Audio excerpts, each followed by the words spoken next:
You're in a good place now. You are listening to Perspectives with Ashley Burgess. Welcome back live to Live Your True Life Perspectives, and I'm your host, Ashley Burgess. Glad to be back today. Glad to be back. We're in the live show today. It's live. And so we have a lot to talk about today.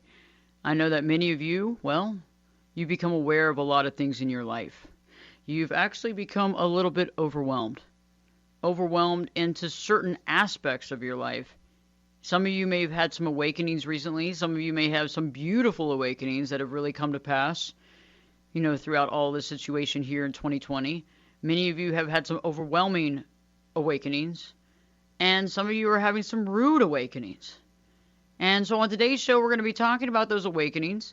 Many of those awakenings apply to everything from family dynamic, possible marriage dynamic, if you're not married, being alone or in a relationship dynamic, dealing with the kids and the situation and being at home and working from home and being right next to everybody all the time and not having that distance like you had before.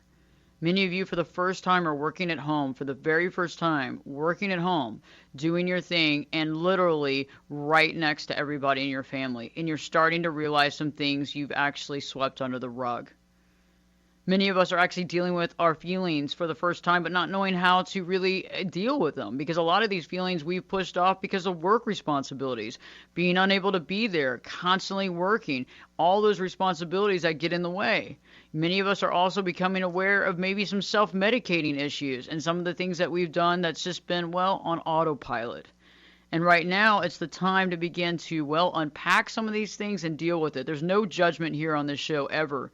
Everybody's going through it. It's one of the funniest things in life is that I don't know if you've ever lived in a building before, a large building, where there's a management team and all that kind of stuff. And when you live in a building, what happens when something breaks in a building, like in your own unit? They usually tell you that this has never, ever happened in the history of the building. And they make you feel very, isolated, like you must have done something wrong. There's no way this could have broken because nobody has ever had a broken thing like this. This must be your problem. There's something wrong with you.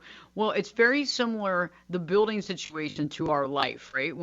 Our life is like we feel like we're the only ones. We're on our own. We're on this island. It's like this stuff is only happening to us, and nobody else is dealing with the pain that I'm dealing with. Nobody else is dealing with it. But you know what? That's just not true. That's not. Most of us are dealing with the same things to some degree, dealing with our whole life, whether it's about the kid issues, the marriage issues, whatever it is, you're dealing with it. And you know how many other people are dealing with it? Probably more people than you would ever dream. So let's stop feeling isolated. Let's start actually realizing that we aren't isolated. We're actually going through a lot of the same stuff. And a lot of the people we know are going to the same stuff. And sometimes it's not easy to talk to you. And sometimes we don't want to air out the laundry because it's just not appropriate. Sometimes we're fearful on the judgment calls or how somebody's going to hear us. And some of us have been surrounded by judgmental people for most of our lives. And you know what happens then? You don't trust anybody. But on this show, you can listen, you can connect. And if you want to connect with me on another level to work with me, as your coach, you can also go to ashleyburgess.com. You can click on that contact page and send me a message ASAP, and I will respond ASAP. So, let's talk about this. I don't know if many of you have tuned into my YouTube channel lately, but on YouTube, I've been doing a lot of deep conversations on YouTube, some videos about marriage, about dealing with the roommate situation, which has become a big deal. And I think it's something that we've been dealing with in society forever. I think that some of us have constantly been dealing with this. I don't think this is a new thing. I think this is something that people dealt with probably even back in the 1800s. This is something that's real, but nobody wants to talk about it. Because it's like, how do we find a solution for this? Some of us are at that point where the kids are growing up. The kids are out of the house. What do we do now? There was all this time where we were spending with the kids, taking them to practice, athletic practice, from doing all kinds of different things, baseball, basketball, track, whatever it was, you were taking them to it, guitar lessons, whatever it was. And that was a constant thing on a daily basis. And now that's over with. They're in college, they're doing their thing, or they're at home and they can't do any of this stuff because the schools aren't open and so they can't go. And so you're there 24 hours a day, 7 days a week when you normally would be busy. I feel that many of us have been living this busy life. This busy life. And I don't want to say responsibilities because, yes, we do have responsibilities. But I think that a lot of us are just busy. And we're busy because we want to stay busy in the fear of not being busy. What happens when we stop being busy? Do we finally wake up to the reality of what's going on in our life? And how long do we put this under the rug, these issues that we're dealing with? And how do we open up the lines of communication? I found that the longer the lines of communications have been cut, the harder it is to really reconnect those lines. It's almost like there's an issue not only in the relationship but also in our own minds. It's like we can't jump the hump in our own stagnation because of the fear of how it's going to sound, the fear how it's going to come out, and the fear of how the other person is going to interpret, accept or not accept what we say. Powerful stuff, guys. And I know that many of y'all are in this situation, whether you're working on it and saying, well, ever since this all started where I had to start working from home, I started realizing that my wife and I don't talk that much. Or I started realizing that my husband and I don't talk that much. I started realizing that my girlfriend, my boyfriend, we don't talk that much.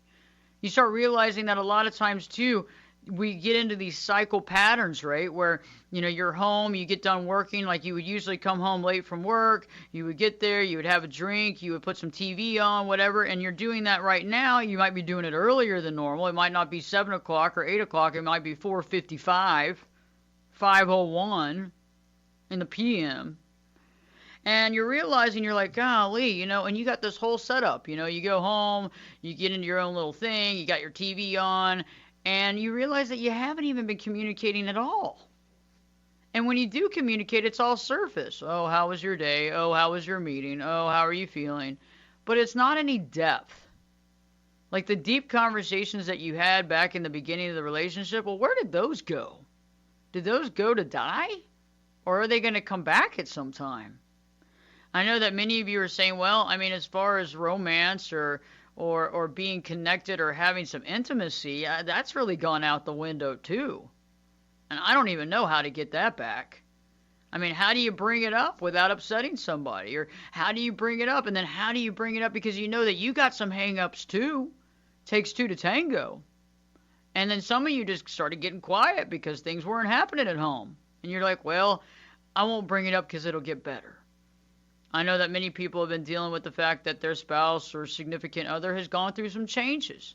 Maybe some physical changes. Maybe some health changes. Maybe some weight changes. Various different issues that are going on in life. Also losses of jobs. That's a big thing. We identify ourselves a lot of times with the job that we have and the title we have and the money that we provide. All these things directly impact. I know that some of you are realizing that, well, now you're sleeping in another room. You're sleeping in another room in the house. There's a lot of things that really haven't been discussed. The kids might be leaving the nest. They might have just left the nest. They might have been gone for several years. And it's starting to be really, really apparent. I know that some of you, too, on the other hand, are dealing with the single life, either divorced or single, and saying, God, what's going to happen now? I'm lonely. I'm intensely lonely. And COVID has made it very aware and very prevalent that I am alone. How do I overcome this? How do I work on that? And I've realized that many people in this situation, well, you've gone back to past toxic relationships that didn't work in the first place. Some of you are putting yourself down constantly. Maybe you're on dating apps hoping to meet someone. And that's interesting, too, because some people want to meet and some people don't with this whole situation. But all in all, it's like, gosh, it's like we haven't really gone within to figure out who we are, what we stand for, and what we want in our life. And I know that some of you are saying, well, I'm starting to realize there are things that I swept under the rug. I'm starting to realize that I didn't focus on certain things and I haven't spoken up about things in a long time. But how do I do it? And you don't want to be like, a million miles an hour, total diarrhea of the mouth. You want to be able to be composed, and so you're going to have to keep it together somehow. You can't change everything in a day, okay? We can't turn the full ship around in 1 day or 2 days or 3 days or even a month. We have to begin to analyze how we turn the ship around. How do we connect? How do we reconnect? How do we end up opening the lines of communication so that we can freely talk? And the reason why I'm bringing this subject up today is that, when we don't open the lines of communication and we don't try, we lose. We lose out. Even if the relationship is not going to be able to be changed, if we don't try it, we will never know. We'll also have a lot of fear, sadness, guilt if things could have gone a different way. Because we don't know until we try. Just like anything else, you don't know if you can get the job until you apply. Okay? You don't know if you can fix something until you start trying to fix something. So that's what we're doing today, is that we're going to get into the trenches here on the show. We're going to talk about how we can begin to fix whatever is the problem, what we can do, and how do we make it work. I know that some of you are like, I'm grappling at trying to figure out where to begin, for the love of God. How do I even start? There's so much. It's like I'm dealing with having to clean out my closet, by the way, in my personal life. Okay, I mean, seriously, my real closet. I'm not talking about the closet of friends or anything like that. I have talked about that before. But my real closet, and I like to keep some stuff, okay? And so I'm having to go through that, but it's an overwhelming task. There's so much I got to do, and I don't even know where to begin. And I think that you're probably in the same boat when it comes to the family dynamic. There's so much water under the bridge. There's so many things that have been left unsaid. Maybe there's some anger and resentment somewhere. Where do I begin in the communication to just start? Okay, and I know that that's probably the toughest point right now, is where do you start at? Okay, so where do you start at? Well, I mean, my analysis for this, where do we start at? What's the most pressing? What's the most pressing thing in your life right now that you want to change, that you got to get down to the bottom of, that you really need some answers, that it's really important to you, that it's something you're going to bed thinking about, and it's something you're waking up in the morning thinking about? What is that thing? Okay? What is it? Get it in your head. Think about it. What is that? Okay? I don't want you to be stressed out thinking about it, but I want you to think about it. What is that in my own mind that I need to deal with? Okay? What is that? So now we think about it, we go, okay, so let's just say it's the fact that you feel like you're not having communication with your significant other. Let's say that. Not being able to communicate with your significant other. Okay. So how do we open up that line of communication? How do we start without placing blame, without pushing back, without having anger or resentment? How do we begin? Okay, that's a good question. So that's what we're going to talk about when I return back, because what we want to do is we want to set the scene where we begin to open up the line of communication where the other person doesn't feel like we're attacking them. Okay, so when somebody feels like they're being attacked, what do? They clamp up, they get quiet, they get angry, they get defeated, they avoid, right? Or they might get really, reactionary or kind of mean. Right? Or they give us the silent treatment, whatever they're using to basically safeguard themselves. And when they're in safeguard defense mode, that ain't helping anybody. Okay, so we're just going to be pushing farther and farther away when we're in defense mode. So when I return, I'm going to be talking about how do we literally communicate without having to deal with the defensive side of your spouse. Because once we get to that defensive side, and you've been there and you've seen it before, nothing's working, okay? So let's figure that out. When I return, I'll be talking more about that, more of how to deal with these awakenings. Later on in the hour, Dan Nelson will be live as well. And so live your true life perspectives with me, your host, Ashley Burgess. You know what? I'll be back this time in 2 shakes.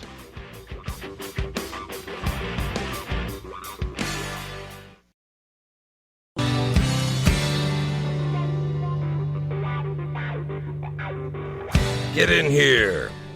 You're listening to Perspectives with Ashley Burgess. Welcome back live to Live Your True Life Perspectives, and I'm your host, Ashley Burgess. How are you doing today? Glad to be live here today. And if you're just now tuning in, we are talking about the awakening process that many of us have had lately in 2020.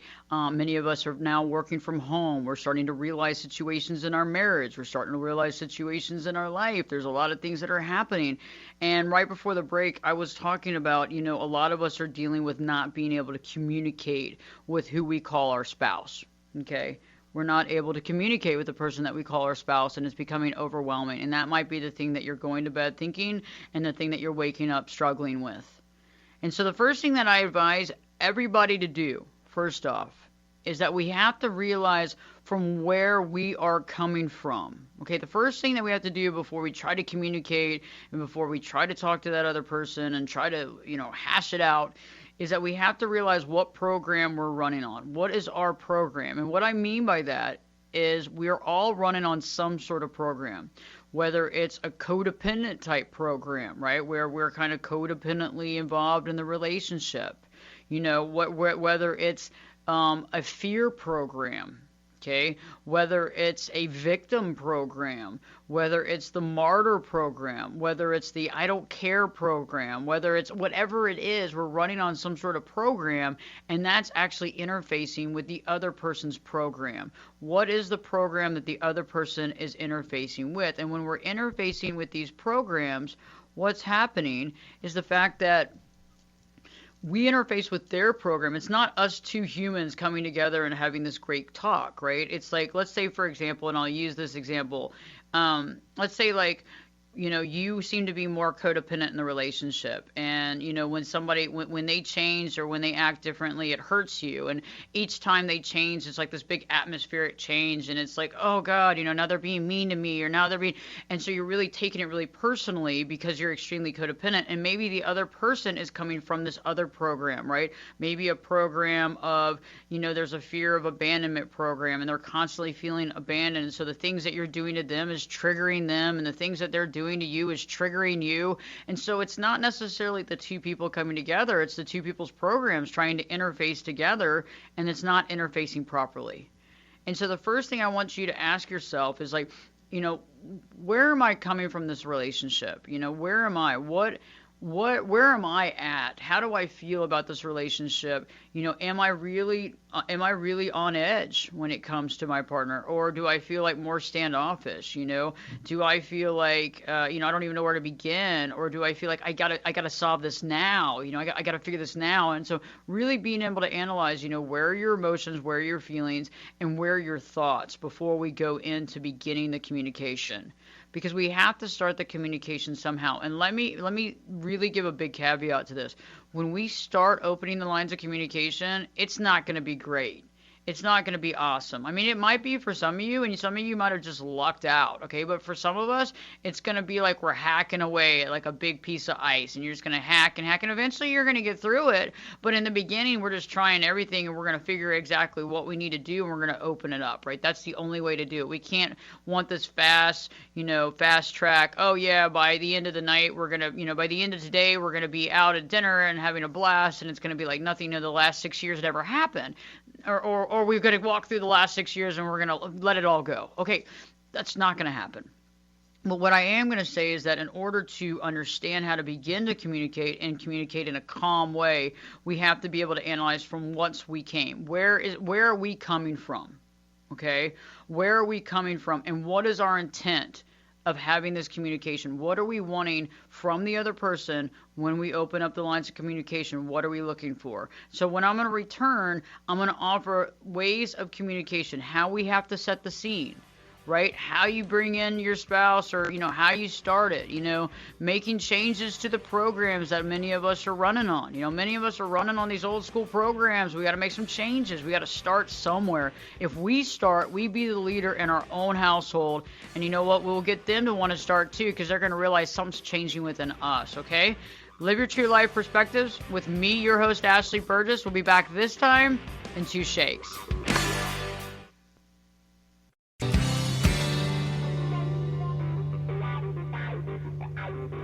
Turn it up and jump in the deep end on Perspectives. Now, here's Ashley.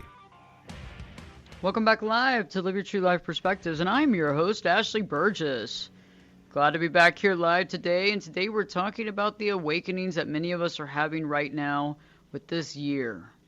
Many of us are dealing with communication issues, and we're realizing that we really haven't communicated with our spouse for a very long time. Some of us are wondering, how do we open up that line of communication? And right before the break, I was talking about, first off, we have to understand our programs. Where are our programs? What programs are we running on?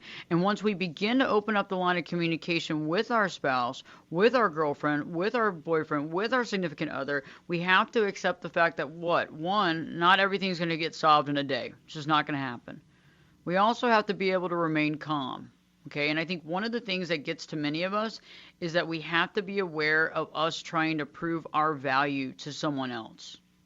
I think that many of us fall short. We go down this rabbit hole because we're actually feeling as though we have to prove our value to them, when in reality, I think we have to begin to figure out our value in ourselves.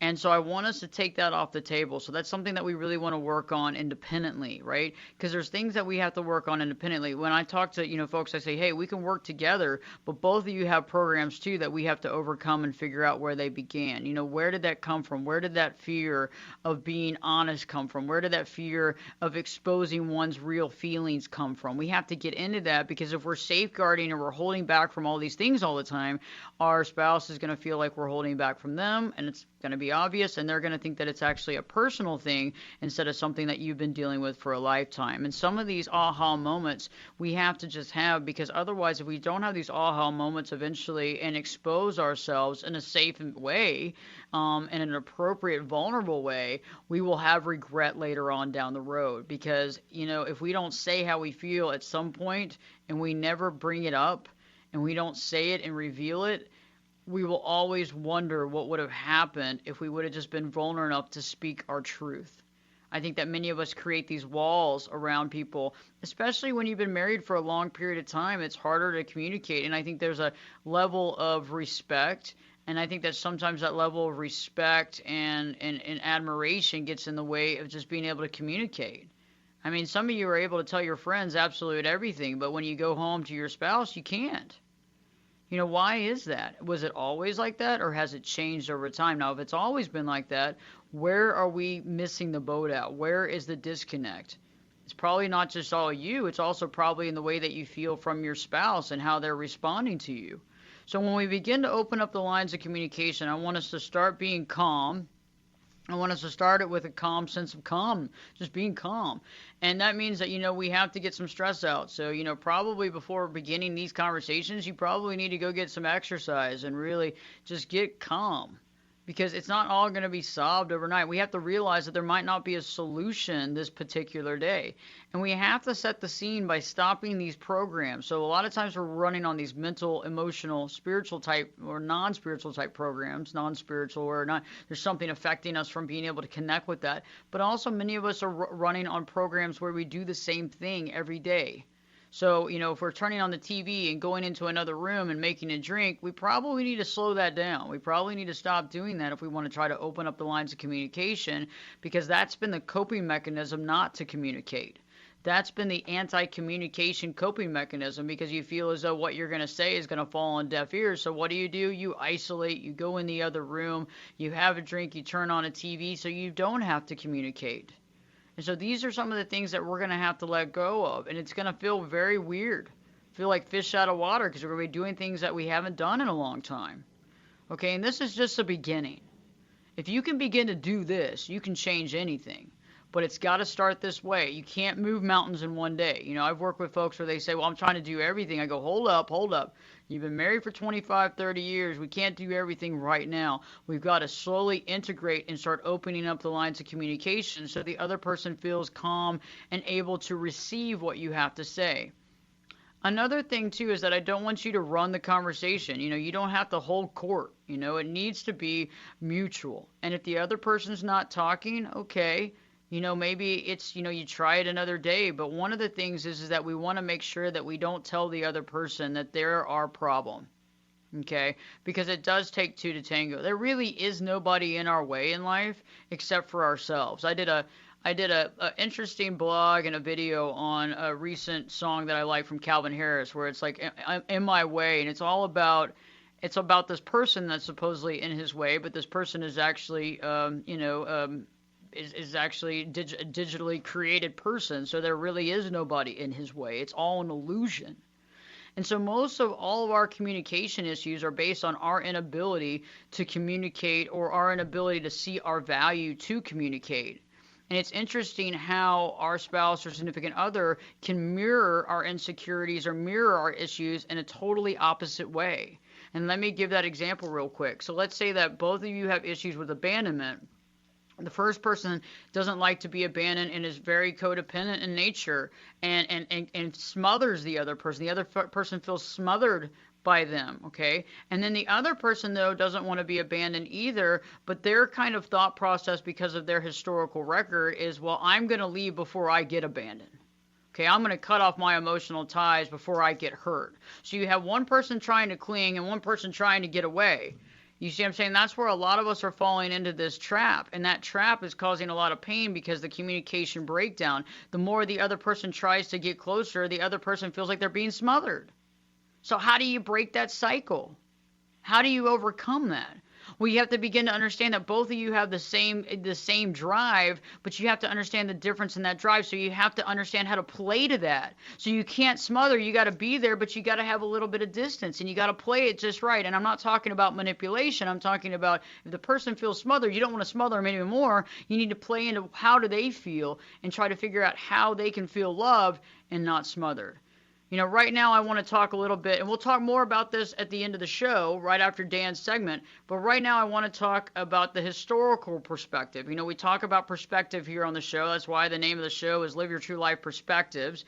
And now Dan Nelson's going to offer his historical perspective based in the year of 1910. Dan, great to have you on the show today. Nice to be here. How are you doing? Doing good. Hopefully, I'll have good quiet here where I'm at. You sounds great. You sound great. So you said you had some letters and some documents from 1910 that talks about some struggles. Tell me more about that. Yeah, so this is sort of cool. I have some relatives, you know, like probably my mom's second cousins up in right by Palo Duro Canyon. I had a great uncle who had a ranch out there in the beautiful Palo Duro Canyon area. And through a shirt tail relative out there, not a blood family member, was how I was able to acquire my grandfather's, great-great-grandfather's diaries. And so that shirt tail relative is probably now, I'm guessing, in the late 70s, and they decided, I guess, to finish cleaning out whatever family treasures they had or, you know, historical stuff. And so she sent me a note. She was going to send some pictures and letters to me, a couple shipments, and she did. And so I was just reading through the letters, and I thought it was pretty interesting to read relative to the times today where, you know, we feel like, you know, these are the most difficult of times, and it's never any worse than it never has been worse than it is now, and et cetera, all those things. So one thing I was surprised to read this I never thought about, because we all say, man, you know, as soon as Facebook gets my information, they're sending me an ad for something, or Google, or, you know, people are always trying to get your money. So he talks about whether to sell the farm and move into town. And he says, the problem is when you move into town and they know you have money because you sold your farm and your other, you know, farm type possessions, that there's a set of agents or grafters that bother one to distraction, bringing to sell to you all sorts of stuff, sacks of wild cats, and trying to get your money. So that even back then, if somebody who was in sales knew you had two nickels to rub together, they were trying to get your money. He goes on in this letter then to talk about the calamities in their neighborhood. And so here's just a few things that happened in this little tiny, I mean, town is a generous word, where they live. And he says, a friend of his son's about the same age accidentally shot and killed himself while hunting rabbits. The stock buyer, who was the first man he'd ever had dealings with when coming to Texas, had a horse fall on him, breaking his leg in two places. About 10 days ago, another guy fell from a wagon of loaded stacked grain, and the wagon going over on him, breaking both legs, an arm, and crushed his hips. And then Thursday night, Mr. Joe's automobile turned over, killing his 3-month-old baby and hurting his wife and himself badly in the afternoon of the same. And another guy who was about 35 years of age died suddenly of heart failure. Sort of the ironic thing about this is the town all these people lived in is Happy, Texas.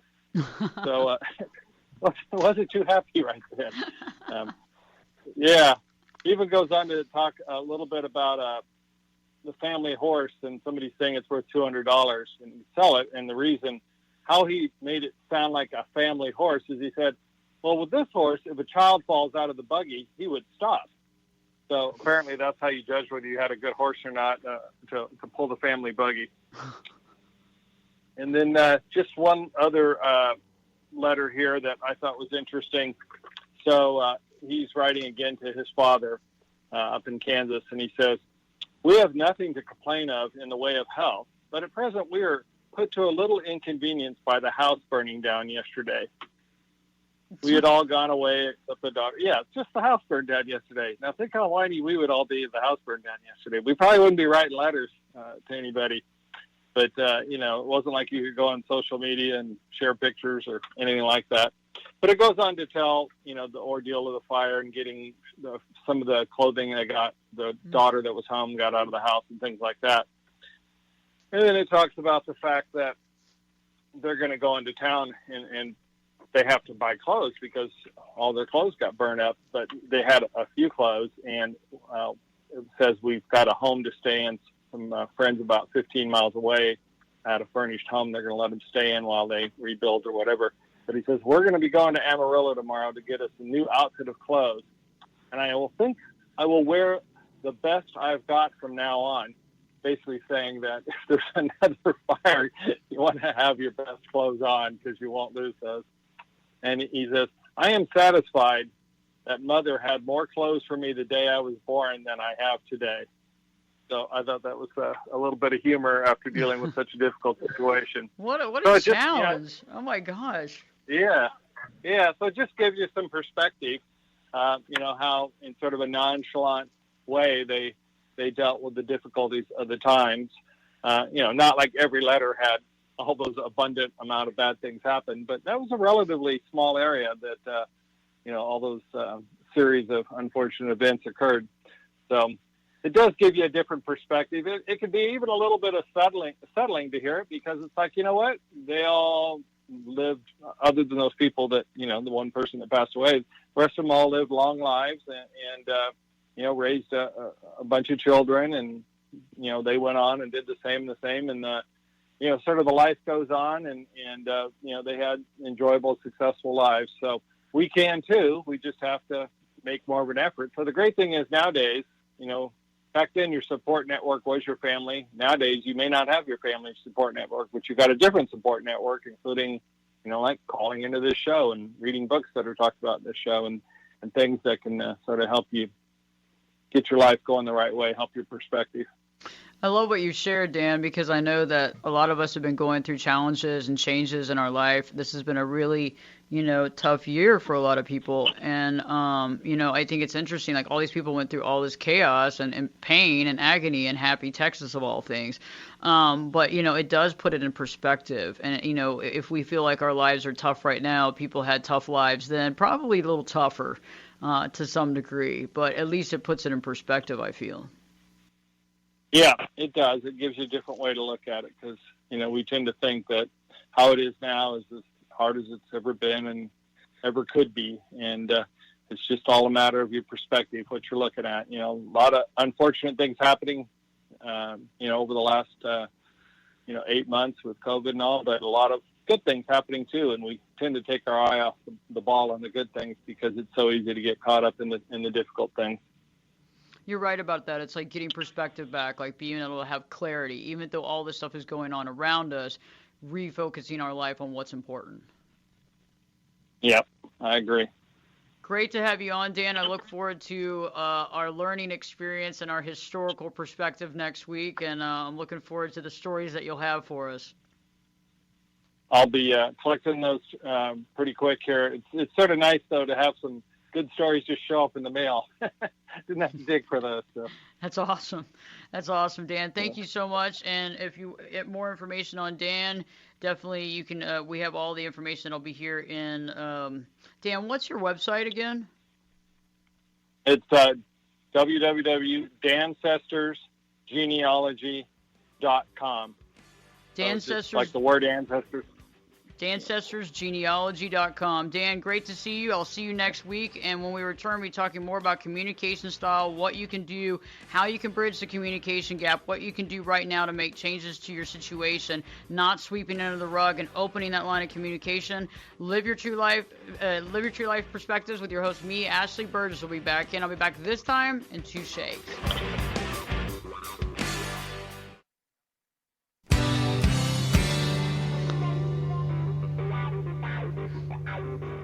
This is Jake Busey, and you're listening to Perspectives with Ashley Burgess. Welcome back live to Live Your True Life Perspectives, and I'm your host, Ashley Burgess. Great to be back. We're here live. We're talking about, we just met up with Dan, and we had our historical perspective, which is always great. And, it always puts things in perspective. I mean, the burning down of the house, the losing of all the clothes, all this was happening in Happy, Texas, for God's sakes, you know what I'm saying? And this stuff's real, and I know that many of us feel like we're overwhelmed right now, and sure we are, and I'm not going to make light of that at all, because we are. But in order to be non-overwhelmed, we have to take piece by piece. We got to start it. We can't wait. The longer we wait to take care of these things and to find solution and not to do things, the longer it becomes a bigger issue. And eventually the bigger issue becomes a bigger issue, and the bigger issue becomes almost insurmountable. So what do we do? And so right before we were talking about Dan, I was talking about the concept of being able to communicate when both people are running programs, and what do we do? And one of the things that I've realized is that many of you might be dealing in a situation where one of you is trying to get the other person in the relationship to reconnect. And as you're doing that, the other person feels as though you're smothering them. Okay, they're like, I can't believe this. I feel like you're on top of me and I can't get any space. And, you're starting to feel dejected because of that. And you're feeling dejected because they seem to be, rejecting you. The other person is just like kind of trying to get away, but they also don't like the way that you're coming after them. And so what I've realized in life is that one of the things that we have to do is first we have to prepare ourselves for change.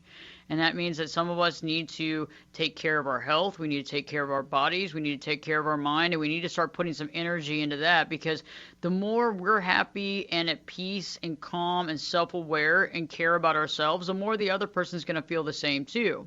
The interesting part about this is that when we put some time and effort into us, so like taking care of our bodies, working out, losing weight, doing those sorts of things, it doesn't matter if you're in shape, not in shape, whatever. It's like being consistent in that.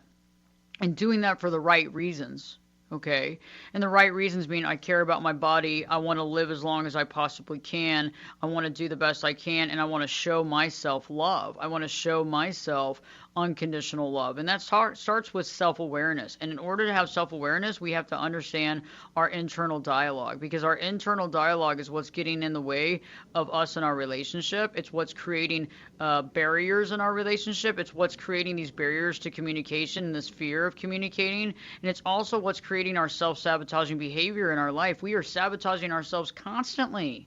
Some of us bigger than others, some of us on a much larger scale, some of us on a much smaller scale, but self-sabotage is self-sabotage. It's just as bad. It shows ourselves that we're not good enough. It shows us that we're not valuable enough. It shows us that we would rather hurt ourselves than do the right thing for ourselves. And so this is a big deal. So we got to start working on that, as well as opening up the lines of communication. But this is this is the crux of it. This is the big power play here, is that once we begin to figure that out, and we begin to look at ourselves and work on that self-sabotage and understand, okay, wait a second, what was it that I was thinking about right before I went in there and made a double, vodka club soda?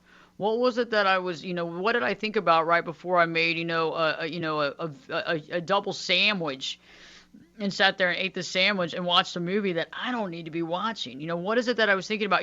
We got to really think about this kind of stuff, because this is what's getting in the way of our communication, but this is getting in the way of us seeing our value. Because one of the big problems that we have when we're trying to reopen the lines of communication with our spouse or significant other is that we start forgetting we don't know our own value, so we're trying to show the other person our value. We're trying to get them to see us as valuable, and that becomes the problematic situation, because it's not the fact that you're valuable or not valuable. You are valuable, but you have to see your value.